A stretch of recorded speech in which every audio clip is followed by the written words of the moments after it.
One का संस्कृत, जिसका हमारा लेसन है लेसन नंबर 8 और लेसन नंबर 8 का नाम है पुरुष एवं सर्वनाम। तो प्यारे बच्चों, आज का जो हमारा लेसन है उसमें हम किसकी बात करेंगे? पुरुष और सर्वनाम की। आइए स्टार्ट करते हैं। संस्कृत में 3 पुरुष होते हैं।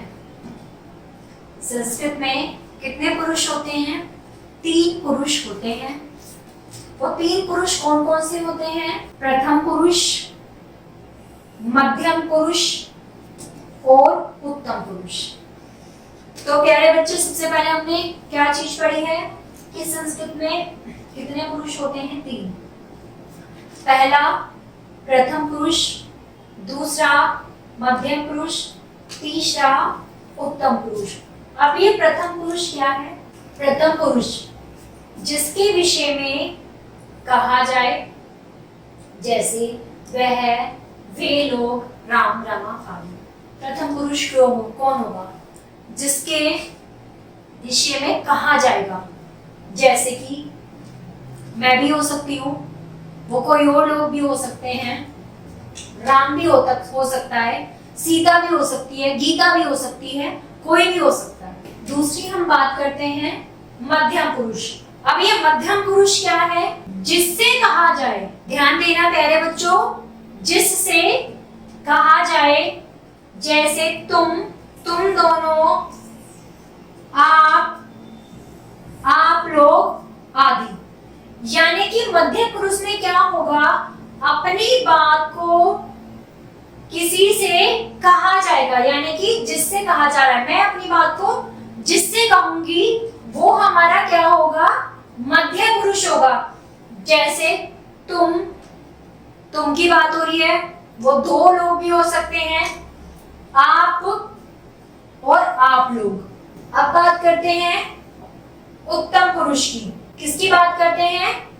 उत्तम पुरुष। आ जाइए, उत्तम पुरुष क्या होता है? कहने वाला, जैसे मैं, हम लोग आदि। अब उत्तम पुरुष की श्रेणी में कौन आ रहा है? कहने वाला, जैसे मैं अपनी बात को बोल रही हूं आपसे, तो मैं क्या हूं? उत्तम पुरुष की श्रेणी में आ रही हूं। ठीक है।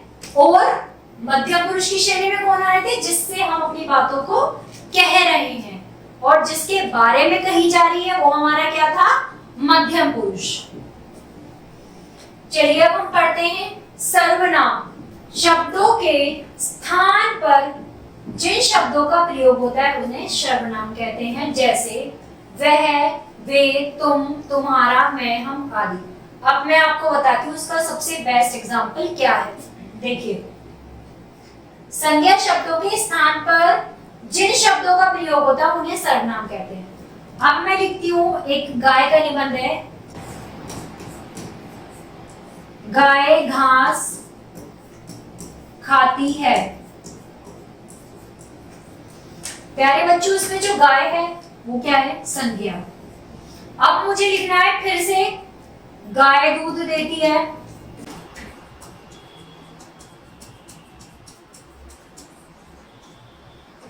गाय घास खाती है। अब हमें क्या करना पड़ रहा है? हमें ये गाय बार बार लिखना पड़ रहा है। हमें इस गाय शब्द को बार बार ना दोहराना पड़े, तब हम इस गाय के स्थान पर हम क्या लिखेंगे? वह दूध देती है, वह घास खाती है। तो आपने देखा किस तरह से संज्ञा के स्थान पर प्रयोग होने वाले वह, वे, हम, तुम सर्वनाम। अब हम बात करते हैं, चलिए, संस्कृत में तत्, हिंदी में वह। तत् का मतलब होता है वह। प्रथम पुरुष तीनों लिंगों में भिन्न भिन्न होते हैं। वेरी वेरी इंपॉर्टेंट कि प्रथम जो पुरुष होता है वह तीनों लिंगों में भिन्न भिन्न होते हैं।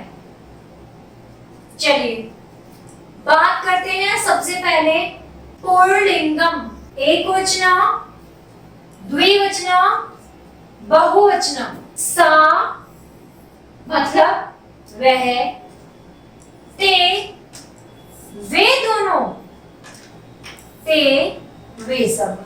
अब आपको इससे ही पता चल गया होगा एक वचन, द्विवचन और बहुवचन। किसकी बात कर रहे हैं हम? पुल्लिंगम की। जहां हम पुल्लिंग का इस्तेमाल करेंगे वहां पर हमें सा, वह, ते, वे दोनों, ते, वे सब।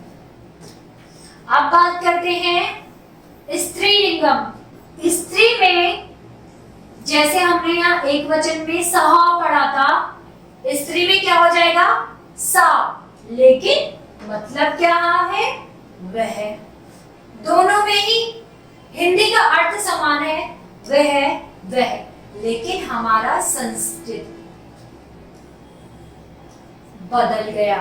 आपने देखा, एक वचन पुल्लिंग में और स्त्रीलिंग एक वचन में सा हो गया। ऐसी हम बात करते हैं द्विवचन ते, मतलब वे दोनों। ते में किसकी बात हो रही है? वे दोनों, दो की बात हो रही है। ता, वे सब। ता में किसकी बात हो रही है? वे सब। चलिए आ जाइए, नपुंसकलिंगम में बात करते हैं तत्। नपुंसकलिंगम में एक वचन का इस्तेमाल करेंगे तत्। किसका इस्तेमाल करेंगे? तत् का। तत् का अर्थ क्या होता है? वह। सा वह, तत् वह। लेकिन क्या बदला है बच्चों? एक वचन पुल्लिंग, स्त्रीलिंग और नपुंसकलिंग। अब आ जाइए, ते, वे दोनों, तानी, वे सब। अब यहाँ पर ते हमारा सेम है, एक जैसा है। यहाँ पर हमने क्या इस्तेमाल किया है? वे सब के लिए तानी। क्या इस्तेमाल किया है? तानी। किसमें इस्तेमाल हुआ है हमारा? नपुंसकलिंगम के बहुवचनम में वे सब के लिए तानी। अब देखिए, युष्मद् का अर्थ है तू। मध्यम पुरुष तीनों लिंगों में समान रूप होते हैं। अब जैसे आपने देखा, उसने बताया था कि मध्यम पुरुष तीनों लिंगों में भिन्न भिन्न होते हैं, यानी कि अलग अलग होते हैं। जैसे कि हमने यहाँ पर देखा भी, यहाँ भी अलग, यहाँ भी अलग और यहाँ भी अलग। ऐसे इसने कहा है कि मध्य पुरुष तीनों लिंगों में क्या होते हैं? समान रूप में होते हैं। प्यारे बच्चों, आपको ये बात स्पेशली ध्यान रखनी है, जो मैंने आपको यहाँ बताई है, ये समान रूप और ये भिन्न भिन्न। अब आ जाइए, एक वचनम, द्विवचनम और बहुवचनम। त्वम, युवाम, यूयम। देखिए, वचन की बात हो रही है। त्वम मतलब तू, युवाम मतलब तुम दो, यूयाम मतलब तुम सब। किसकी बात हो रही है? एक वचन में त्वम, तू, युवाम तुम दोनों, युवाम तुम सब।